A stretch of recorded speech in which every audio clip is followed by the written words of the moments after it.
Are we looking at a new civil war?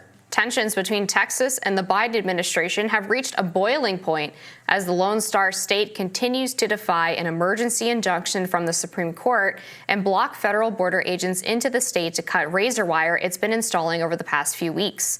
25 other states have signed a letter pledging to support Texas as it installs razor wire on the southern border, with some sending members of their own state and National Guard to assist with the installation process. They wrote, "We stand in solidarity with our fellow governor, Greg Abbott, and the state of Texas in utilizing every tool and strategy, including razor wire fences, to secure the border. We do it in part because the Biden administration is refusing to enforce immigration laws already on the books and is illegally allowing mass parole across America of migrants who entered our country illegally." But it wasn't just Republicans who backed Abbott's decision to buck the feds. Presidential hopeful RFK Jr. wrote, "Texas is right. Biden's failure to secure the border leaves states no choice but to take matters into their own hands. As president, I will end this humanitarian crisis once and for all. I will secure the border and destroy the business model of the drug cartels. A country without borders is not a country at all." But not everyone was so gung-ho on the Texas move to secure the border. MSNBC's Joy Reid said the states joining with Texas were based in racism. Let's take a look. And very quickly, this massive resistance, it sounds like the old Southerners who said that we will resist integration by any means necessary, that Chip Roy language. How does that read inside of the Latino community? I mean, it's very simple. You know, if you're the Republican Party, you're allegedly the party of laws and order, and you're essentially telling local authorities to break the law. No, so I think once again, going into this image of, you know, who is the party of law and order and who is the party for democracy, I think that's where we all have to highlight the hypocrisy, regardless of the politics. They're essentially telling people to break the law. So the Supreme Court had a 5-4 decision Monday that said Border Patrol agents are entitled to cut the razor wire. We know that last week 3 migrants, a woman and her 2 children, were stuck on the razor wire. They drowned. The claim was that, you know, Border Patrol was going to cut the wire so that they would not be killed and drown, and the Texas National Guard prevented that. The Border Patrol from saving, you know, these 3 migrants. And so it seems to me that the decision was made by the Supreme Court because handling migrants crossing the border is not something that should be met with, you know, the death penalty. There should not be, you know, a preventative measure from migrants entering the United States that could kill them. It seems reasonable to me, Amber. I'm sure you believe that there's something else going on here. Yes. Would you clue me in? You would be correct. Okay. So this case was basically just a stay of the ability of Border Patrol agents to cut the concertina wire pending further legal action. So basically there's a case that's coming before the 5th Circuit on February 7th that will actually hear the merits of the case as to whether or not Border Patrol trumps the state authority to control its own border. And Texas is arguing that under the Constitution, we have the right to prevent an invasion of our country. Greg Abbott has invoked the invasion clause, the emergency clause that gives him the authority to do this.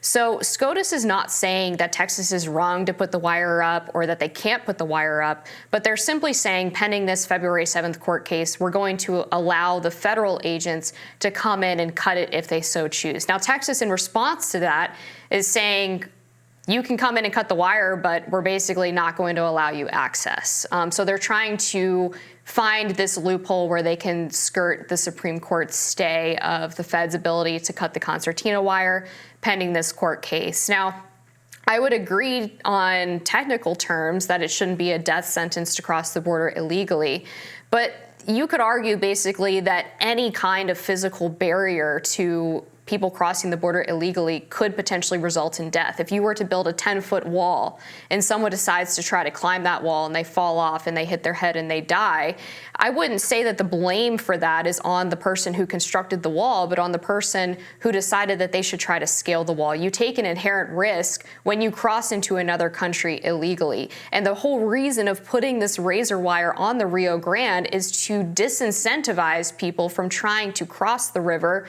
which is inherently a dangerous thing. There have been numerous drownings in the Rio Grande by illegal migrants before there was ever any razor wire in there, not to mention the fact that these individuals who drowned recently were on the Mexican side of the river. So it's arguable whether the United States Border Patrol would have even had jurisdiction to go go in there anyway. The Texas National Guard itself has saved dozens of people from either drowning or undergoing other medical emergencies upon trying to cross the border. But the whole point is to try to filter people who do want to come into the United States into the proper ports of entry, where they can then either make a claim to asylum or make some other legal claim as to why they should be allowed to enter the United States.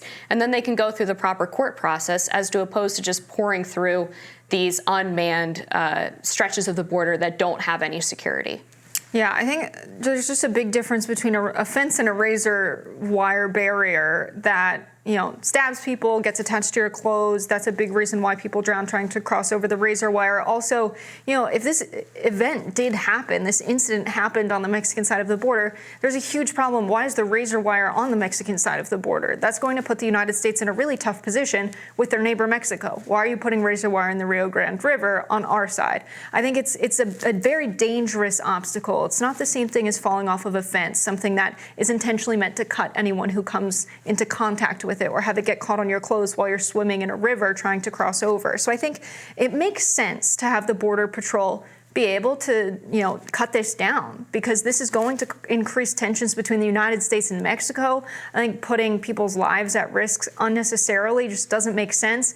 Is immigration into the United States the same thing as an invasion? What constitutes an invasion? I don't think people who are willing to risk their lives, that's why they're going through these dangerous conditions, because of what they are fleeing, is so much worse than the potential of encountering the Texas National Guard, of encountering razor wire, of risking their life crossing the desert or the Rio Grande, which is extremely dangerous. People drown quite often.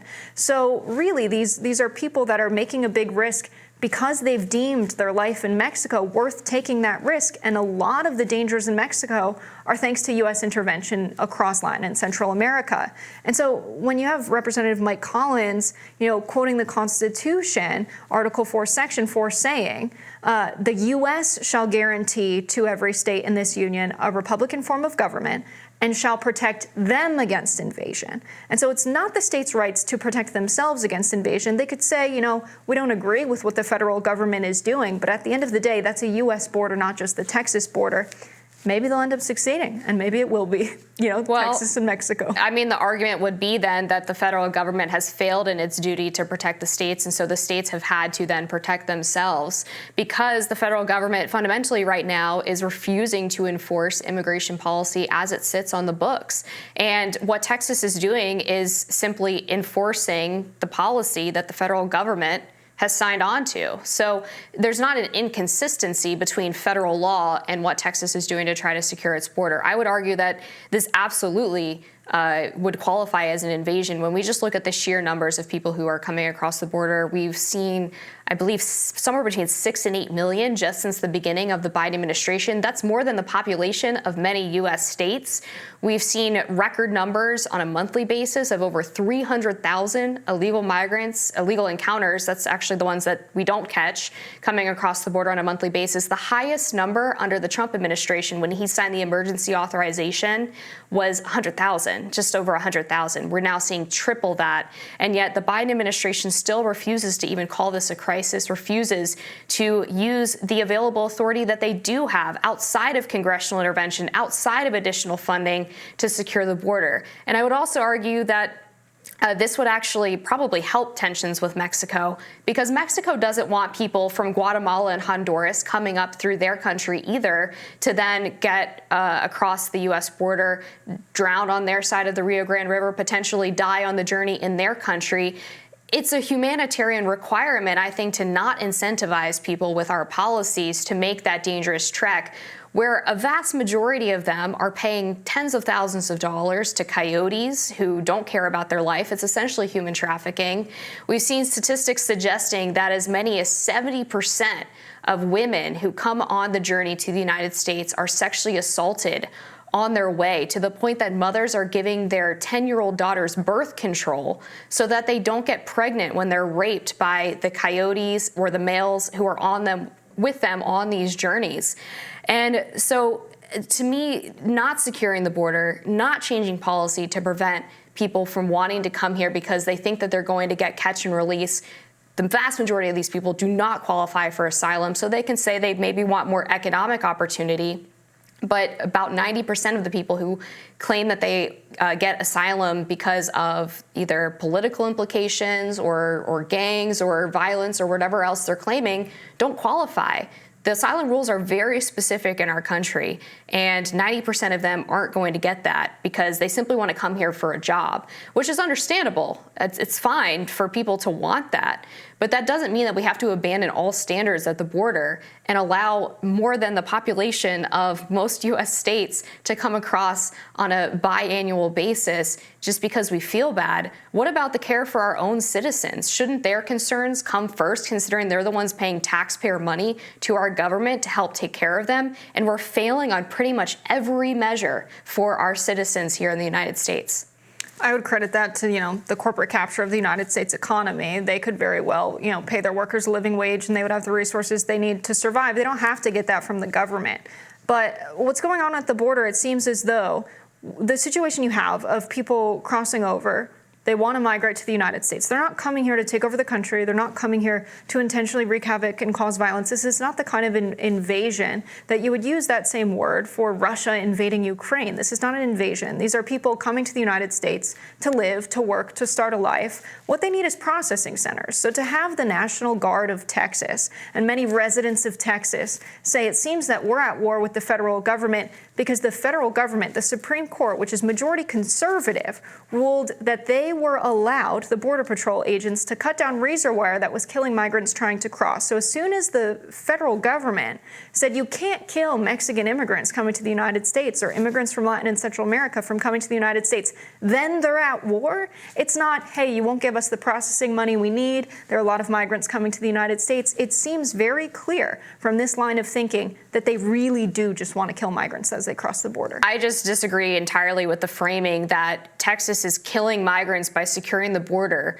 when you don't seem to want any accountability for people who are crossing illegally when they know that there's barriers there. They're putting their own life at risk by choosing to make that decision. And I think it's up to us to disincentivize that so that they are routed to the processing centers and the ports of entry that do exist. Although processing would not solve the problem because we would still have people caught and released into the United States. You're still incentivizing the illegal behavior. You're still allowing millions of people to reside in the United States despite no legal basis to be here in the first place. I don't think this mother and two kids were criminals or felons or members of a drug cartel. I think the assumption that all of the migrants trying to cross are not qualifying for asylum is very dangerous. It's not an assumption, though. It's data. You can look at the DHS data of the percent of cases who go through asylum courts actually qualify for asylum. Something like 10%. I don't think that means we have to put razor wire at the border that causes migrants to drown. There's a legal process for migration. People can come into the United States and stay for a period of time before they're considered citizens or before they have to get paperwork to be in the United States. And so there are migration processes that are clearly not willingly being followed by the state of Texas. They're not being followed by the people who are crossing illegally. They can go to a port of entry and claim asylum if they think they have a legitimate claim. Instead, they're trying to cross between ports of entry because they know they're not going to get asylum and they don't qualify for the legal standard. They're subverting the process, not Texas. I think the process for that, though, is to have more resources at the border that helps us process the migrants legally so that they're not waiting in detainment centers, so that they're not trying to cross illegally to avoid waiting in detainment centers to see if they qualify for asylum. I think the process there is absolutely not to kill them. There's a lot of other ways to go about this, and to say we must be at war with the federal government when they're not allowed to have people drown, when border agents want to cut that razor wire, when a woman and her two kids are drowning, and the Texas National Guard says no. Now we're at war with the federal government because they apparently want to cut the razor wire so that people don't drown. It just seems like a very backwards way of thinking. Yeah, I would, again, just disagree with the framing that Texas is killing migrants when they got snared in a razor wire. I mean, again, you could make the same argument for someone who falls off of a border wall. But we'll have to leave the discussion for another day. More Rising after this.